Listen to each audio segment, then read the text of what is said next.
O sea, la pelota, si se dan cuenta, hay un pedazo que sigue adentro todavía, por lo tanto, el Quito con lo justo, con lo que le quedaba en el tanque de nafta, termina tirando ese centro muy lindo. Hola, hola a todos sudamericanos, ¿cómo andan? Sean bienvenidos a un nuevo video de Sudamérica, tu canal de fútbol sudamericano. Día de hoy, día de Copa Sudamericana y de Copa Libertadores. Y como no, nos encontramos con uno de los últimos partidos de esta jornada, día miércoles, mañana jueves. Como saben, volvemos con más, pero para el que quiera disfrutar, tiene todos los partidos en la pantalla de Suda para poder ir a verlos. El de Liga de Quito, que recién acaba de ganarle 4-0 a Magallanes por la Copa Sudamericana, seguramente esté subido mañana, porque como saben, es muy tarde y no llegamos con todos los partidos. Y no podíamos dejar afuera este gran partido que tuvimos por Copa Libertadores, enfrentando a Barcelona de Guayaquil, ya saben, el Barce, que siempre lo estamos acompañando en cada edición de Copa. Lo hemos acompañado en aquella campaña histórica en la que fue el único equipo no brasileño en llegar a las semifinales, ya hace cosa de 2 años en la Copa Libertadores.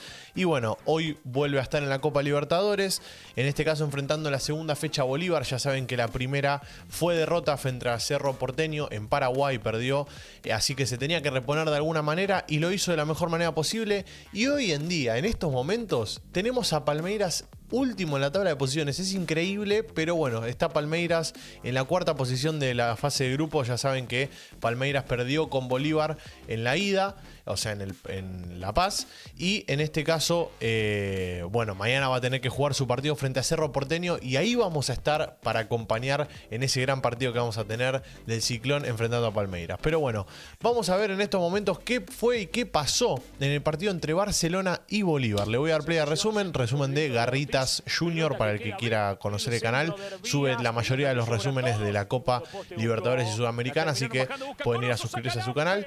Y vamos a disfrutar entonces lo que fue el resumen del partido. Para mí es justo vencedor del partido de Barcelona. Si no fuera por Carlitos Lampe, yo creo que hubiese ganado por más, se hubiese llevado el partido por más. Miren, esta tajada es tremenda, también una estirada increíble. Puro reflejo por parte de Carlitos Lampe.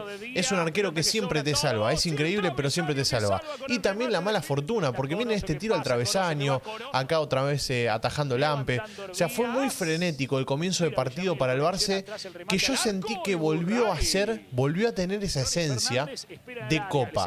Esa esencia copera que mantuvo durante mucho tiempo el Barça, la volvió a tener y volvió a ser competitivo de manera internacional. El otro día contra Cerro Porteño lo desconocí, la verdad, y hoy podría haber ganado por más, lo vuelvo a repetir, no solo por las situaciones de gol que tuvo, sino porque erró 2 penales. Acá estamos viendo el primer gol, que llegaba de la mano de un disparo de Gaibor, que se desvía en el camino, y la asistencia es de Damián El Quito Díaz. Para el que quiera conocer más sobre quién marcó el gol y bueno, quién fue la asistencia, El Quito Díaz nuevamente siendo asistidor, y no iba a ser la única, porque en este partido las 2 asistencias las dio El Quito Díaz, 2 goleadores diferentes. Acá estamos viendo el penal es penal, se lo lleva puesto, no hay nada que reprochar. Es una excelente jugada por parte de... ¿Quién fue? Corozo, ¿no? Sí, Corozo termina haciendo la jugada. ¿Y quién se encarga de patearlo? Bueno, el 9, Fidriseski, que para mí, yo lo vuelvo a repetir, lo dije varias veces, y en este caso creo que viene al cabo. ¿Por qué no patea el Quito Díaz?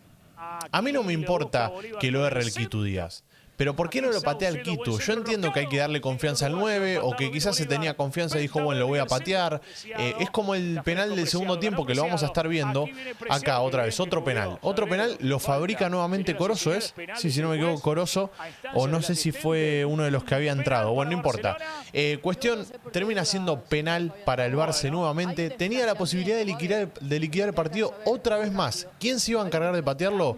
Bueno, Gabriel Cortés, que ingresó del banco de suplentes, y nuevamente lo erra. Entonces, ¿por qué no pateó el Quito? O si no querés que patee el Quito, que patee Gaibor. Tenés muy buenos pateadores. ¿Por qué tienen que patear los 9 nada más? A eso voy cuando digo ¿por qué no patea Quito o Gaibor?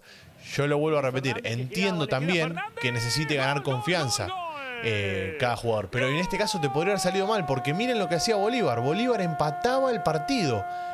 Insólito después de la cantidad de goles que se comió el Barça. Para mí el Barça estaba perdiendo el partido solo. estaba empatando en realidad el partido solo. Se lo había empatado casi que solo. Obviamente hubo un empuje por parte de Bolívar que me pone contento ver a equipos de Bolivia fuera de Bolivia jugando. Lo he dicho varias veces que necesito ver este tipo de cosas. Y bueno, Bolívar es uno de esos equipos que cuando sale de Bolivia intenta jugar.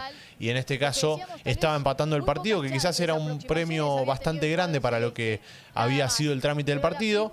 Pero bueno, Ronnie Fernández era el encargado de marcar el gol, Bejarano era quien asistía, pero sobre el final llegaba esta gran jugada del Quito por la banda izquierda y un auténtico golazo.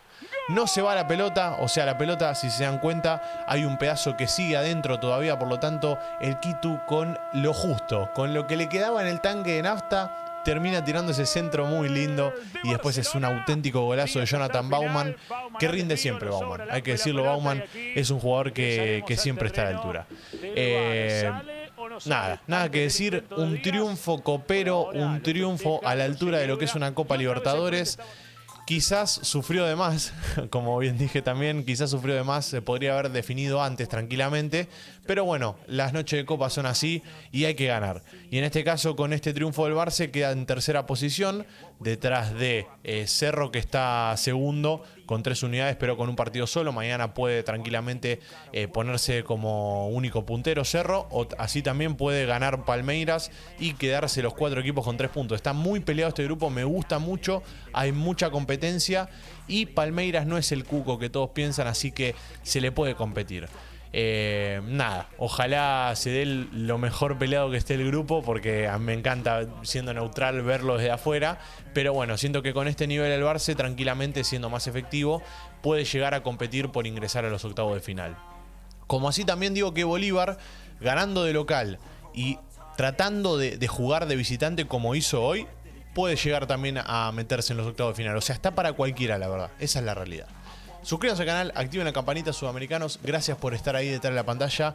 Los quiero mucho. Y bueno, los espero en un ratito nada más con el partido de México-Estados Unidos. Un amistoso que tuvimos hoy por la noche. Así que los voy a esperar para que vengan a disfrutar del resumen conmigo.